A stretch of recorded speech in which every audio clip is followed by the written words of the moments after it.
Well, good morning once again to Elevenses with Kevin Williams here. Thanks for looking in. Got a slightly new format show for you today. I'm going to be cutting down the amount of time I actually spend online to 15 minutes. The viewing numbers have gone down. A lot of people watching it on catch up. Some people are finding it's a little bit too long to watch as we're all back to, well, something approaching some kind of vague normality. A lot of people back at work. So cutting down the time involved, make it a little bit sharper is probably a good idea. So what have we got for you today on the show? We have, first of all, a quick note about Suzuki, and they have suffered a big slump in sales figures. We'll be looking at a BMW production, which is a little bit of an oddball thing. It's a bolt-on roof. We will then continue by looking at my online coaching sessions. I'll give you a little bit of an update about what's going on there. And then finally, a better riding tip for the day is about tractors. So let's crack on then, as we have less time than normal. Locally, as you probably guessed, sales figures picked up through sort of the second half of May into June and through July as the lockdown eased and people needed to think about bikes to get back to work.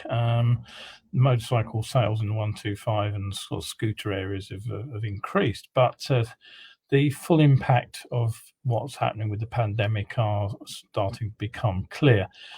Suzuki has just posted a significant first quarter contraction in their turnover. For two-wheelers, their net sales decreased by 30.7 billion yen. That's a 46.8% contraction, down to 34.9 billion year on year. And so that gave them an operating loss on the motorcycle side of 3 billion yen. And the company says that's down to a decrease in sales in areas such as India and Europe. And that's all down to the spread of the coronavirus pandemic. So bad news for Suzuki. And I expect you'll find that the same kind of figures are going to be applying to all the other manufacturers too. And with that in mind, you'll recall that I've been saying for many weeks now that even with the lockdown easing and sales on the up, it's certainly not business as usual for motorcycle manufacturers. And that's because the contraction to the economy will be hitting the buying public in the wallet. And that means more expensive motorcycles are going to be out of the question for a lot of people who would normally be thinking about trading up at this time of year. I suspect that any of the motorcycle companies that actually focus solely on premium priced bikes are going to find themselves in deep economic difficulty, and that will be fairly soon rather than later. So a shift to lower priced motorcycles, the sort of scooters, 125s, 200s, that kind of thing, as well as possibly innovative models aimed at commuters, people who are shifting out of cars or who don't want to use public transport, that is likely to be the way forward, which brings me neatly to an interesting little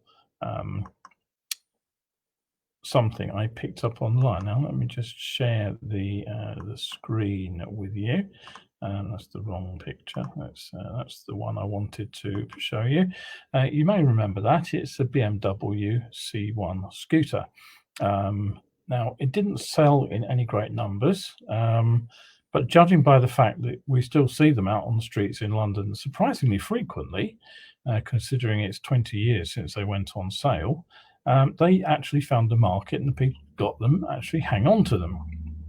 Now, this bike was actually manufactured for BMW by Bertone, and the most obvious plus is the extra protection from the elements. You've also got a comfortable car-type seat in there. There's a windscreen wiper, so you can see through the screen, and the cage itself wrapped around the rider. But behind you, the bike is a sort of an external area which could be used for three different things. You could either bolt a large lockable storage box on it, or you could just use it as a luggage rack area, or you could actually fit a pillion seat to the bike. So you've obviously got the comfort factor for the rider in there. But compared with conventional PTW, the C1 offered significant extra safety features for the rider, if not for the passenger who sat on that seat at the back. The rider actually had a 4-point seat belt, which is more like a rally style one than a car one. And that roof was actually a rollover cage as well.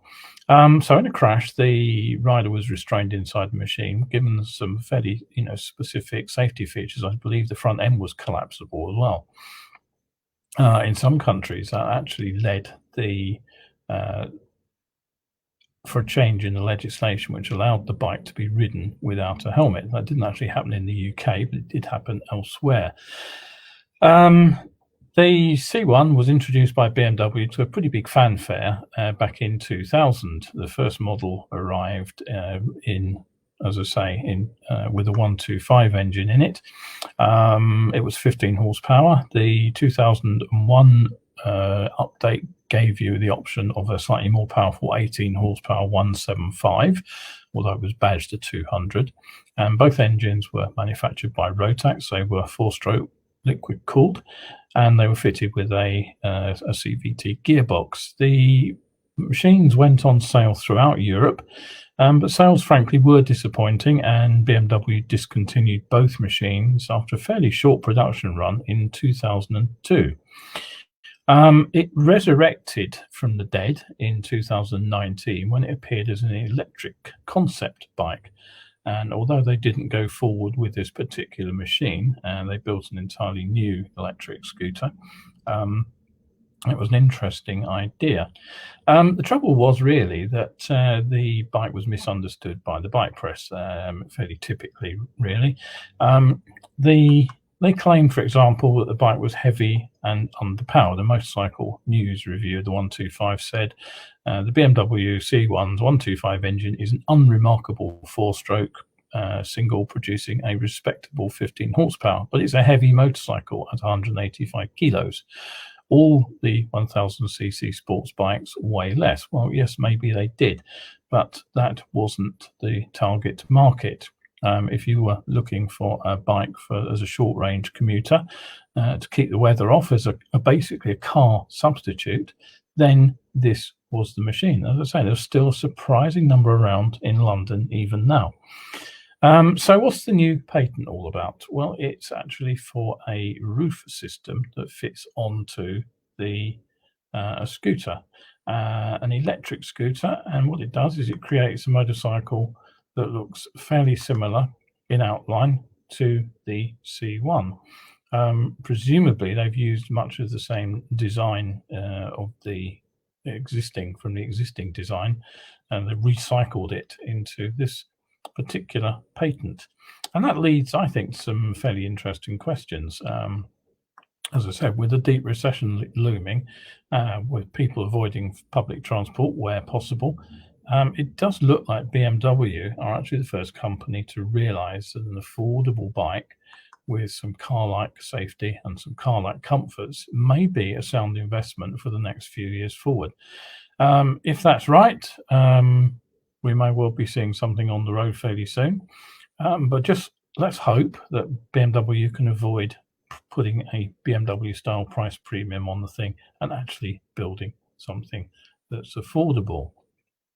Okay, so stay with me. We're on a shorter 15-minute show. I'll be finishing off by looking at tractors at the end of the show. But first, next item, just have a one there. My online coaching, which I just want to talk about briefly. Now, over the years, I've had a lot of trainees travel some surprisingly long distances to get to my courses. At least a couple of times a year, somebody comes down and stays in a hotel under normal circumstances anyway. And I go off, again, under normal circumstances and run on tour courses. For the last 20 odd years, I've run courses regularly in Wales, Yorkshire and Derbyshire. I've also run them in Devon, slightly less often. I did a one-off trip up to Cumbria as well. I've also run courses for locals in France, in Luxembourg and in Portugal. And I've had visitors from other EU countries, and even from further afield. People have come over here and done a course while they've been in the UK. I've had guests from Canada, Namibia, Australia and New Zealand. But there are still a lot of people who say, I'd love to take a course, but you're too far away. And of course, with the COVID-19 issues as well, many people are currently reluctant to travel and stay anywhere away from home. And I've personally suspended my on tour courses at the moment. So if that's you and you'd like to take a course, but you can't get to me, then try something completely new. You can book an online coaching session with me via a one-to-one video call. Now, if there's one big plus of the coronavirus crisis, one thing it has done is it's given everybody a taste of how these video calls work, and most people have, accepted them quite happily. Most of us have probably made calls to friends and family during the tightest period of lockdown. Most of us were doing that as the only way of keeping in touch. And there's still a lot of people working from home who are using exactly the same technology. So, and in schools here and abroad, some teachers have been holding online classroom sessions for children who've been stuck at home. So, but the strange thing is, motorcyclists are funny creatures. On the one hand, we're often early adopters. I remember, being online right back when the internet started and discovering that, in fact, motorcyclists made up a significant proportion of the early users of the internet, along with airline pilots, as it happens.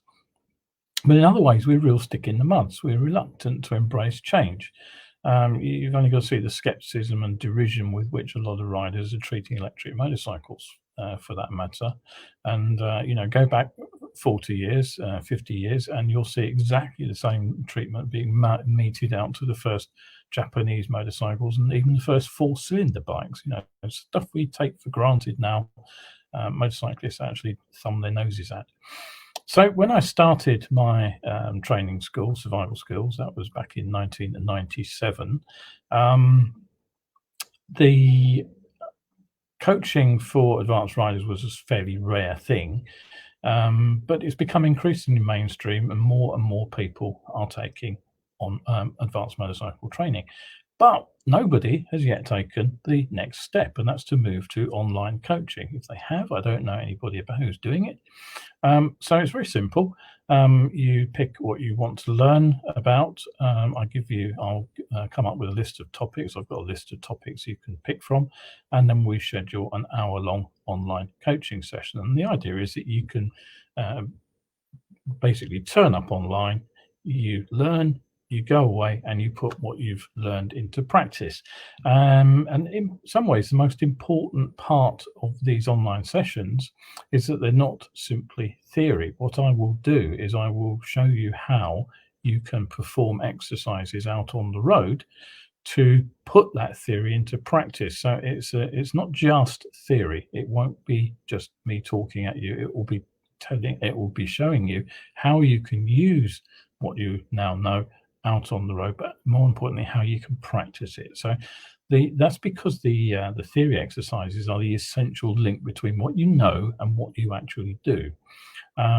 So that is what the online coaching sessions are intended to complete, not just to deliver theory, but to deliver practical exercises too. Remember, practice does not make permanent. The old saying is wrong.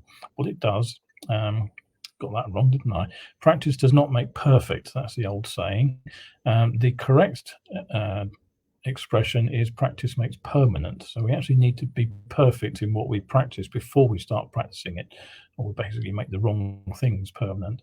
So basically, that's what these 1 hour courses are all about. Some theory, some easy to complete but highly focused exercises, all based on my own experience of running practical courses out on the roads. And if you follow the theory and then do the exercises, you'll find you'll get that benefit to work on the road. Okay, so that's enough about that. Last but not least, tractors. This is my better riding tip for the day. Don't forget that it's tractor time again. Now, my newsfeed sadly has already had one fatality on it.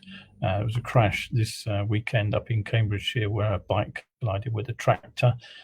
The rider, a man in his 50s, was seriously injured at the time of the collision, and sadly the woman on the back of the bike, a 52-year-old, died at the scene. So tractors are a significant risk at this time of year, so have a think about where you might find one. The big danger really is either meeting one pulling out of a field, or on a narrow lane when it's possibly pulling a big tractor around a corner and being unable to stop in the distance that we can see was clear when we entered that corner. Or when the tractor started to pull out. They're sometimes hidden behind big hedges. We may have to take some evasive action. So have a think, know where they operate, first of all.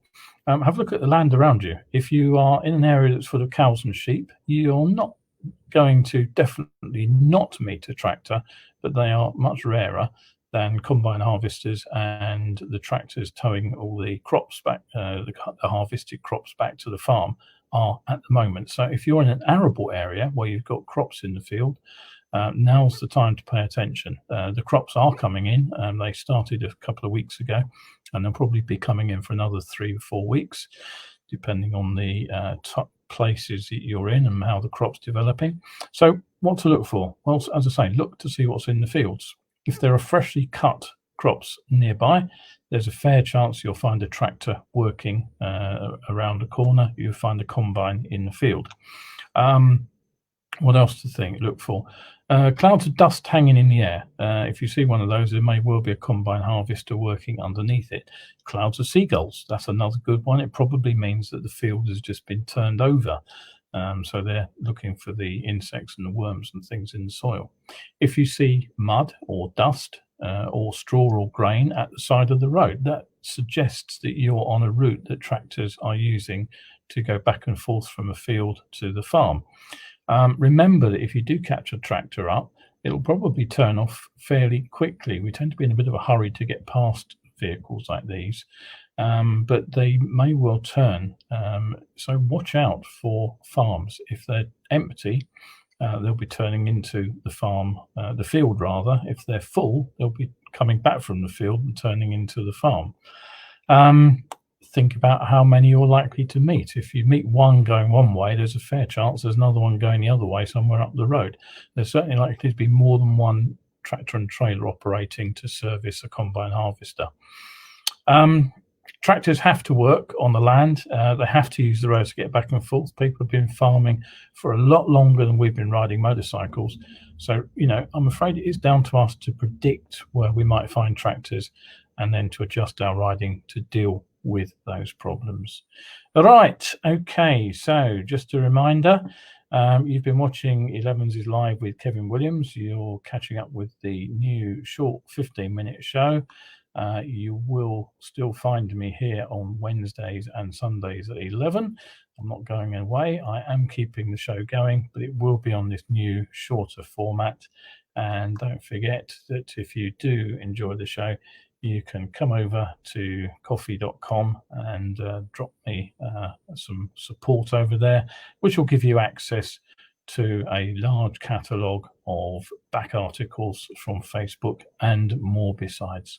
So once again, thanks very much for watching. Back at 11 this time on Sunday. So hopefully see you then. Bye for now.